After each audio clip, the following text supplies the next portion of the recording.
So guys आज से शिल्पा और मेरे रास्ते हो गए हैं अलग अलग। उसको बोल दिया मैंने कि तू अपने रास्ते, मैं अपने रास्ते। बहुत हो गया। एमी, आप पापा के साथ हो मम्मा के साथ हो?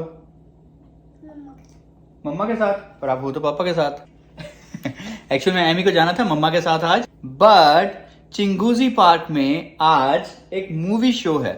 यस, चिंगूजी पार्क होस्ट कर रहा है एनकैंटो मूवी। तो वो ओपन एयर मूवी है, तो हम आज वो देखने जाने का हमारा प्लान था। बहुत टाइम से बना हुआ था प्लान, पिछले 1 महीने से।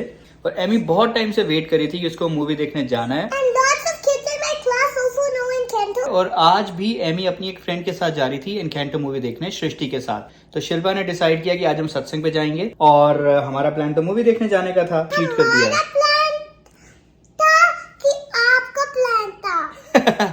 हाँ, हमारा प्लान था कि मेरा प्लान था, ये मेरा प्लान था कि हम आज मूवी देखने जाएंगे। और एमी का बहुत मन था कि वो सत्संग पे जाएगी, एंड इवन आई वांटेड कि वो सत्संग पे जाए। पर मुझे ये भी पता था कि अगर वो आज नहीं जाएगी तो इस एक्सपीरियंस को भी मिस कर देगी ओपन एयर मूवी के। तो आज मैं एमी को लेकर जा रहा हूँ मूवी देखने के लिए। मम्मा और शिल्पा ये दोनों गए हैं सत्संग पे इन इस फिल्म में। अभी हम जाएंगे सबसे पहले एमी की फ्रेंड के घर। हम सृष्टि के घर जा रहे हैं, वहां थोड़ी देर बैठेंगे, उनके साथ बातें करेंगे, उनके साथ प्ले करेंगे। उसके बाद फिर हम वहां से जाएंगे मूवी देखने के लिए। और एमी सृष्टि के लिए कुछ बना कर लाई है, जो सृष्टि के लिए वो लेकर जा रही है। कहाँ है वो?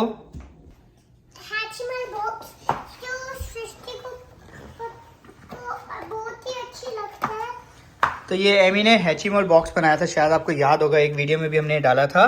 तो एमी ने हैचीमोल्स के लिए हाउस बनाया था ये। Emma, are you gonna give it to her? I'm gonna give it to her. She loved it so much and they're not needed anymore. So I decided that she can keep them because she likes it more than me, and also I do not know how to play with Hachimals. Right, चलो अब आपका comb लेकर आओ, आपके hair बनाते हैं और हम चलते हैं, ठीक है?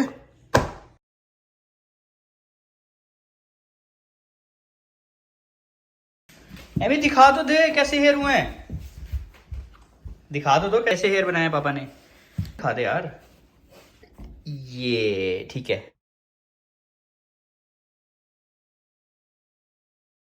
तो गाइस अभी हम आए हैं ब्रैम्पटन की सबसे फेमस बेकरी में, बॉम्बे बेकर्स में। विलियम्स पार्कवे एंड ब्रैमली के पास है ये बॉम्बे बेकर्स। यहाँ पर आप आ सकते हो। यहाँ पर आपको इंडियन स्टाइल की पैटी और पेस्ट्री मिल जाएगी। तो अभी हम यहाँ पर आए हैं क्योंकि हम सृष्टि के घर जा रहे हैं, एमी की फ्रेंड के घर। तो सोचा कि पहले यहाँ से कुछ लेते चलें। तभी हमने एमी की फ्रेंड के लिए लिया है क्रीम रोल्स। ये अब हम चलते हैं सृष्टि के घर, वो हमारी वेट कर रही होगी। एमा, what is this? This is a puppet, and look at this, my hands. From the other side. Yeah. And where's You like the Hatchimals? Yeah, I sure. I got the best toy ever. It's my most favorite. I wish I did. इनकी ना tone change हो जाते हैं, कुछ भी हाथ में इनके अंदर आते हैं ना कार्टून वगैरह, ये खुद ये कार्टून हो जाते हैं। ये खुद कार्टून हो जाते हैं।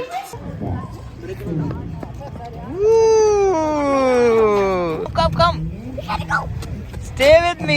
Stay with me.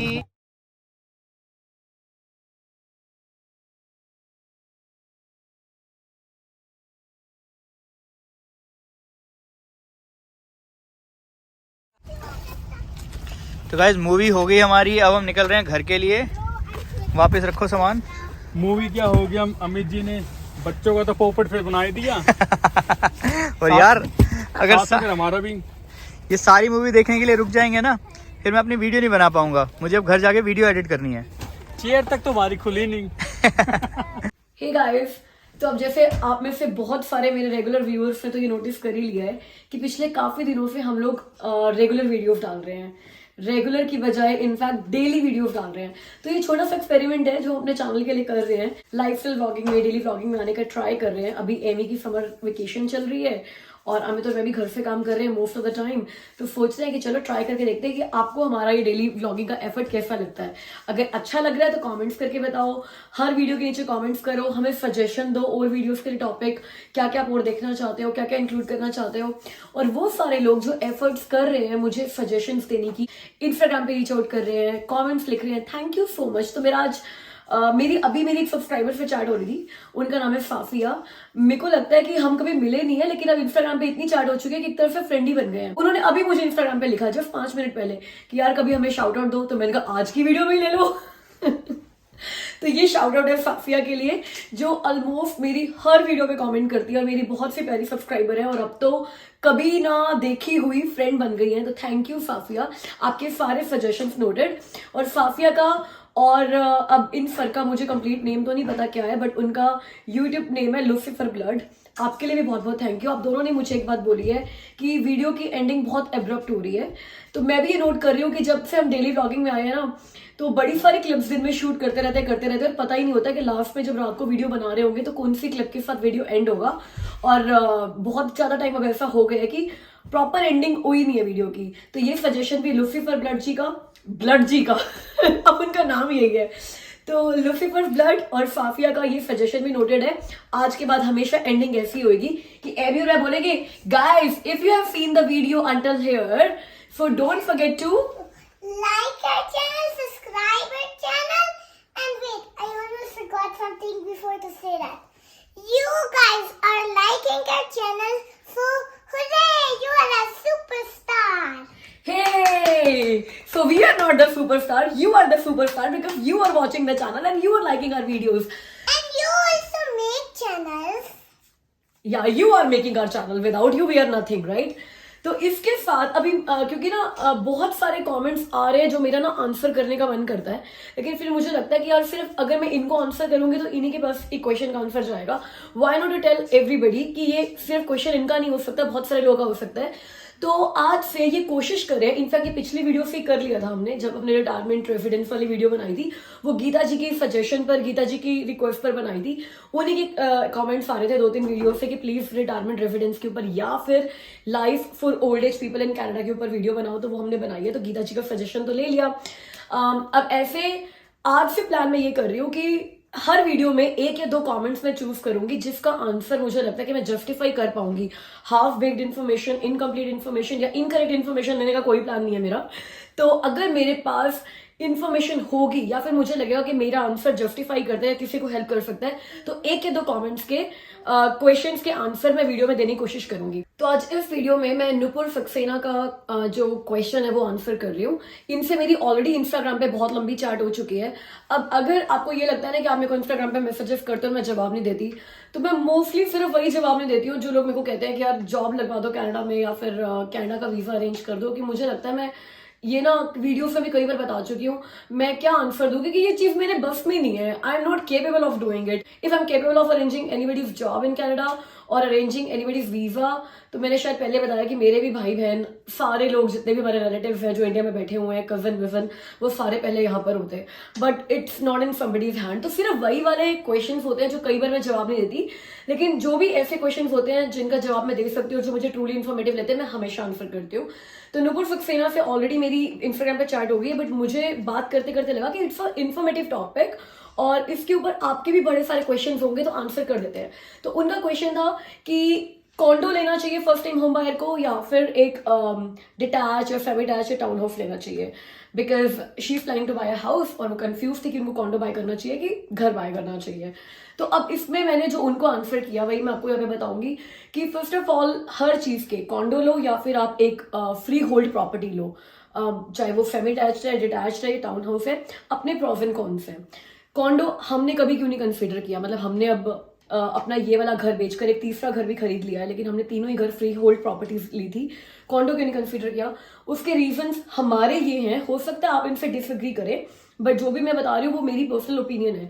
पहले तो कॉन्डो फी, अमित और मुझे कभी भी कॉन्डो फी बहुत अच्छी नहीं लगी पे करनी, जिसका कोई भी वैल्यू ऐड नहीं हो रहा है। वैल्यू ऐड ये है कि चलो कॉन्डो फी वो इसलिए लेते हैं आपसे कि वो आपके कॉन्डो बिल्डिंग को मेंटेन कर रहे हैं, आपके कॉन्डो बिल्डिंग के लॉन्स को मेंटेन कर रहे हैं, स्नो शवल कर रहे हैं, और कई बार कॉन्डो मेंटेनेंस में आपका हाइड्रो वगैरह भी का बिल भी कवर हो जाता है, और सिक्योरिटी सर्विसेज होती है, रिसेप्शन एरिया होता है, और बड़ी सारी जो ये, और हाँ कॉमन एरियाज होते हैं, लॉन्ड्री सर्विसेज हो गई या फिर जिम हो गया, स्पा हो गया, पूल हो गया, ये सारी सर्विसेज होती है। तो इनका आप एक पे करते हो एक फिक्स्ड अमाउंट हर महीने, और ये अमाउंट ना कभी भी बढ़ सकता है, लाइक साल में एक बार बढ़ गया, 2 साल में, 5 साल में एक बार बढ़ गया।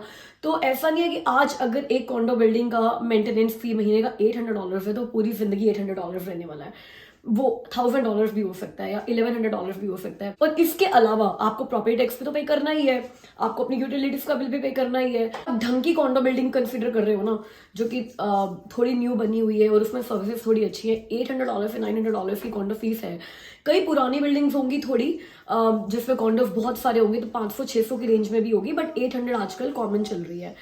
तो हमें तो मुझे लगता है कि यार $800 कॉन्डो फी पे करने की बजाय हर महीने, other than mortgage, other than property tax, other than utilities, condo fee pay करने की बजाय, तो ये तो आपकी 1-2 लाख की मॉर्गेज अलग से लेकर जा रही है। मतलब $800 कॉन्डो फी पे करने की बजाय आप उतना बैंक से मॉर्गेज एक्स्ट्रा ले लो, $800 वैल्यू इंस्टॉलमेंट का, और एक फ्री होल्ड प्रॉपर्टी में इन्वेस्ट कर लो, जिसमें एक तो आपको पूरा घर मिल गया। इट्स नॉट दैट आपको लिफ्ट की वेट करनी है अपने कॉन्डो बिल्डिंग में, अपने कॉन्डो में जाने के लिए, और आपको सिक्योरिटी को बताना है कौन आ रहा है कौन जा रहा है। पार्किंग के इश्यूज, मोस्टली कॉन्डो में 1 या 2 ही पार्किंग रहती हैं, आपका अपना पर्सनल ड्राइववे नहीं होता है, गराज वगैरह नहीं होता है। तो मतलब we are not very fan of condos. इसके प्लस पॉइंट्स ये है कि वो लोग जिनको स्नो शवल वगैरह नहीं करनी है, उनको कवर्ड पार्किंग चाहिए, गैराज वराज का कोई इशू नहीं है। मतलब हमारे पास भी गैराज है, कवर्ड पार्किंग है, बट गैराज एक बार होने के बाद ना कोई भी कार नहीं रखता, लेकिन कॉन्डोज में आपके पास ऑप्शन ही नहीं है, आप रखोगे कार अंदर। अगर आपको ये सारी चीजें पसंद है तो definitely you can consider condor. और मुझे ये लगता है कॉन्डो वैल्यू में बहुत ज्यादा अप्रिशिएट नहीं होते as compare to free hold properties. अब फ्री होल्ड प्रॉपर्टी का बेनिफिट क्या है? एक तो आप उनकी रेनोवेशन अपनी मर्जी से करा सकते हो, किसी भी तरह के लेआउट चेंजेस हो गए, स्ट्रक्चरल चेंजेस हो गए, घर की रेनोवेशन कराना इतना मुश्किल नहीं है जितना कॉन्डोज के अंदर मुश्किल है। कॉन्डो में स्ट्रक्चरल चेंजेस कराने या फिर लेआउट चेंजेस कराने, आपको कॉन्डो मैनेजमेंट से अप्रूवल लेने पड़ते हैं, उनके बंदे बुलाने पड़ते हैं, और कई बार कॉन्डो में जो प्रॉब्लम हो जाती है तो उन्हीं के बंदे आकर ठीक करते हैं, तो आपको बिल देकर जाते हैं, वो बिल भी कितना भी हो सकता है। तो ये सारी चीजें ना, मतलब रिस्ट्रिक्शंस है बड़ी सारी। तो we are not very fan of living a very restricted kind of a rule, kind of a life. Free birds है, तो इसीलिए हमने फ्री होल्ड प्रॉपर्टीज चुनी। और फ्री होल्ड प्रॉपर्टीज में हमें पता है कि यार अब जैसे हमने बेसमेंट रेंट आउट कर दी, जो हमारी इन्वेस्टमेंट प्रॉपर्टी है, तो आप फ्री होल्ड प्रॉपर्टी में हमेशा एक बेसमेंट होती है जिसमें आप उसको लीगल कराकर आपके पास ऑप्शन है एक एक्स्ट्रा इनकम जनरेट करने का। क्योंकि अब यहाँ पर भी मैं ये बताऊंगी कि अगर आप फर्स्ट टाइम होम बायर हो, ऐसा तो नहीं है कि दोबारा और कोई प्रॉपर्टी नहीं खरीदोगे, हमेशा ही फर्स्ट टाइम होम बायर रहोगे। दूसरी प्रॉपर्टी खरीदोगे तो आप पहली प्रॉपर्टी या तो बेचोगे या आप उसको अपनी इन्वेस्टमेंट प्रॉपर्टी बनाओगे। अब अगर आप इन्वेस्टमेंट प्रॉपर्टी बना रहे हो तो आजकल जिस तरीके से कनाडा की मार्केट जा रही है ना, और जिस तरीके से इंटरेस्ट रेट इंक्रीज हो रहे हैं, अगर आपका घर 2 ड्वेलिंग यूनिट नहीं है, मतलब आपने ऊपर वाला पोर्शन अलग से रेंट किया हुआ है और नीचे बेसमेंट अलग से रेंट की हुई है, अगर ऐसा नहीं है तो आजकल मुझे नहीं लगता कोई भी हाउस कैश फ्लो पॉजिटिव रहेगा। और अगर कैश फ्लो पॉजिटिव ही नहीं है घर, तो वो किस बात की इन्वेस्टमेंट हुई, वो तो आपकी जेब से ही लेकर जाएगा ना। तो हमें तो मेरे दिमाग में ये भी था हमेशा, जब हमने अपना पहला घर डिटैच प्रॉपर्टी एक बंगलो लिया, क्योंकि बंगलोज में बेसमेंट बहुत बड़ी होती है, जितना ऊपर का एरिया बना हुआ होता है उतना ही नीचे का एरिया बना होता है। It was a huge basement, अभी भी 3 बेडरूम लीगल बेसमेंट है उस घर की। तो हमारे दिमाग में फ्यूचर था कि यार अगर हम बंगलो में इन्वेस्ट अभी कर रहे हैं ना, तो जब भी हम अपना सेकंड घर लेंगे, bungalow is not a permanent house from day 1। हमें पता ही था कि हम 1.5 साल में मूव आउट कर जाएंगे। तो इधर लेके अगर हम इसको अपनी इन्वेस्टमेंट प्रॉपर्टी बनाते हैं तो ये कैश फ्लो पॉजिटिव प्रॉपर्टी रहेगा, क्योंकि इसकी ऊपर की यूनिट अलग चली जाएगी और नीचे की यूनिट रेंट पे चली जाएगी। ये आप जरूर देखो, अगर आप फर्स्ट टाइम होम बायर हो तो आप जिस भी कॉन्डो में भी अगर आप इन्वेस्ट कर रहे हो या किसी भी घर में आप इन्वेस्ट कर रहे हो, तो अपने दिमाग में ये सोचो कि जब भी 2 साल के बाद, 4 साल के बाद, 5 साल के बाद अपना हाउस अपग्रेड करूंगा, whether I would be selling the house and then buying another house, और मैं उसको अपनी इन्वेस्टमेंट प्रॉपर्टी बनाऊंगा। अब अगर मैं उसको इन्वेस्टमेंट प्रॉपर्टी बनाऊंगा तो क्या वो, मतलब 5% एवरेज ले लो इंटरेस्ट रेट, क्योंकि पहले भी जब हमने अपनी फर्स्ट प्रॉपर्टी भी ली थी तब भी जो स्ट्रेस टेस्ट था, जिसमें बैंक्स आपको असेस करते हैं कि आप मॉर्गेज क्वालिफाई करते हो कि नहीं करते हो, या मॉर्गेज पे करते हो या नहीं करते हो, वो भी 5% के ऊपर था। तो 5% अगर आपके घर का इंटरेस्ट रेट हो गया मॉर्गेज का, तो वो प्रॉपर्टी आपको कैश फ्लो पॉजिटिव रहेगी आपके लिए या नहीं रहेगी। इस तरह की कैलकुलेशंस करके यू कैन डिसाइड कि आपको एक फ्री होल्ड घर लेना चाहिए या कॉन्डो लेना चाहिए। मेरे ख्याल से कॉन्डो थोड़े से फ्री होल्ड हाउस से सस्ते आते हैं, लेकिन अगर आप उसकी कॉन्डो फी ऐड कर दो ना मॉर्गेज के अंदर, तो उस रेट में आपको एक टाउन हाउस या आजकल तो सेमी अटैच में मिल ही जाएंगे। दूसरा, एक और सब्सक्राइबर ने कमेंट किया हुआ था कि फर्स्ट टाइम होम बायर को लोकेशन कैसे डिसाइड करनी चाहिए, कि किस लोकेशन में घर ले। ये तो पूरी तरह से आप पे डिपेंड करता है। ये नुपुर ने भी मुझसे पूछा था, तो मैंने नुपुर को यही बताया कि यार पहले तो आप ये देखो कि आपकी जॉब्स कहाँ पर है, उस जॉब की लोकेशन से आप कितना ट्रैवल करने के लिए ओके हो। लाइक अमित और मेरा ये था कि हम 1 घंटा कार से ड्राइव कर सकते हैं, हमें वो लोकेशन चाहिए। तो जैसे उस टाइम हमारे ऑफिस वॉन में थे, तो हमारे पास ऑप्शन था कि हम ब्रैम्पटन तक भी रह सकते हैं, क्योंकि ब्रैम्पटन से वॉन की ड्राइव 45 मिनट से 1 आवर के बीच की थी, depending upon the traffic situation and peak time and all. तो हमने अपना पहला घर ब्रैम्पटन में लिया था। तो अब अगर आपका office for example downtown Toronto में है, तो डाउनटाउन टोरंटो से 1 घंटे की ड्राइव पे आपके पास बड़े सारे ऑप्शन है। Downtown Toronto, midtown Toronto, central Toronto, Scarborough, North York, even Whitby. अगर आप गो ट्रेन से ट्रैवल करते हो तो ओकविल तक भी जा सकते हो, बिकॉज ओकविल से भी डाउनटाउन टोरंटो की जो ट्रेन है वो 45 मिनट से 50 मिनट्स के बीच में लेती है। तो पहले आप डिसाइड करो कि आपकी जॉब कहाँ पर है और वहां से आप कितना ट्रैवल करने के लिए ओके हो, और उस एरिया से चारों तरफ चेक करो 360 डिग्री के व्यू में कि 1 घंटे की ड्राइव पर आपके पास कौन कौन से ऑप्शंस हैं। फिर उन एरियाज को विजिट करो और देखो कि कौन सा एरिया आपको अच्छा लगता है। जैसे कि जब हमने अपना थर्ड हाउस लिया, मेन रीजन तो यही था ना कि मैं अपने ऑफिस के क्लोज जाना चाहती थी, और मेरा ऑफिस स्कारब्रो में है। तो स्कारब्रो से हमारे पास ऑप्शन थे, हम स्कारब्रो में घर ले लें। पिकरिंग हमारे लिए ऑप्शन था, एजेक्स हमारे लिए ऑप्शन था, मार्कम हमारे लिए ऑप्शन था, और विटबी हमारे लिए ऑप्शन था। तो हमने ये सारे एरियाज देखे और वी लव्ड विटबी अलॉट। तो विटबी से मेरा ऑफिस अभी भी आधे घंटे की ड्राइव होगा, but I was okay driving even until 30-45 minutes. तो वी चोज विटबी। ऐसे ही आप देखो, सारे एरियाज देख कर आओ आपके ऑफिस के आसपास की, और देखो कौन सा एरिया आपको बेस्ट सूटेड लगता है। अब उसमें आप बच्चों के स्कूल की रेटिंग भी चेक करो कि जहां पे आप घर लोगे उसके आसपास के स्कूल्स की रेटिंग क्या है। फिर नेबरहुड देखो कि आस पड़ोस के लोग किस एथनिसिटी के हैं, किस कम्युनिटी के हैं, whether you will be able to gel up with them, और आपकी कम्युनिटी वहां पर है या नहीं है। जैसे विटबी के अंदर बहुत सारी इंडियन कम्युनिटी भी है, इट्स अ मिक्स्ड कम्युनिटी। तो ऐसा नहीं है इंडियन सिर्फ इंडियन कम्युनिटी एंजॉय करते हैं। अब बोल्टन में तो एक भी इंडियन फैमिली नहीं है, मतलब नॉट इवन वन हमारे घर के आसपास, but still we love this neighbourhood, love. Amy अभी भी बहुत कंफ्यूज है कि उसको नया घर चाहिए या पुराना स्कूल चाहिए, तो ये बोलती भी है। और इससे भी जरूरी चीज है बजट।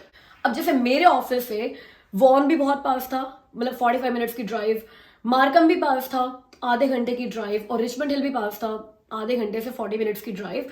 और ये सारी लोकेशन बहुत अच्छी है। रिचमंड हिल टॉप एरिया है, वॉन टॉप एरिया है, मार्कम के स्कूल बेस्ट है, 10 आउट ऑफ 10 की भी रेटिंग है मार्कम के स्कूल्स की। बट जिस तरीके से हमारी पहली प्रेफरेंस थी कि हमें यार कम से कम 2500 स्क्वायर फीट का घर भी चाहिए, मतलब हम लोग इस बार घर की साइज से ना कॉम्प्रोमाइज नहीं करना चाहते थे, बिकॉज 4 साल में 2 घर चेंज कर लिया यार। अब है कि एक घर में 4 साल तो टिक जाए, और 4 साल तभी टिकेंगे जब हमें दोबारा जाकर ये नहीं लगे कि यार ये घर छोटा है। बंगलो में भी यही लगा था, वहां एक वॉशरूम था, यहाँ लगा कि यार रिसेप्शन एरिया एक ही है। तो अब आई वॉज श्योर कि यार घर में मुझे ये चीजें चाहिए। अब वो सारी चीजें मैं कैलकुलेट करती तो मेरे को 2500 स्क्वायर फीट का घर चाहिए था। और अगर मैं 2500 स्क्वायर फीट का घर वॉन में या मार्कम में या रिचमंड हिल में लेने जाती, दैट वॉज सुपर एक्सपेंसिव। तो मेरे बजट में और सारी चीजें जो मेरी चेकलिस्ट में टिक हो रहा था, वो लोकेशन थी विटबी। तो वी चोज विटबी। इसी तरीके से आप अपने फर्स्ट होम की या सेकंड होम की या थर्ड होम की लोकेशन चेक कर सकते हो, लोकेशन डिसाइड कर सकते हो। तो गाइज आज की वीडियो के लिए इतना ही। कमेंट्स करके मुझे जरूर बताओ कि हमारा ये डेली व्लॉगिंग का बीच में कमेंट्स वगैरह का आंसर देने का ये जो प्लान है आपको कैसा लग रहा है। I will wait for your comments. और हर वीडियो में मैं ट्राई करूंगी 1, 2, 3 लोग जो कि बहुत कंसिस्टेंटली हमें कमेंट्स कर रहे हैं, हमारी जर्नी का पार्ट बने हुए हैं, हमें सजेशंस दे रहे हैं, उनको शाउट आउट भी देती रहूं। Thank you so much. That's all for today. अब आपसे मिलती हूँ कल की वीडियो में, तब तक के लिए खयाल रखिए। बाय।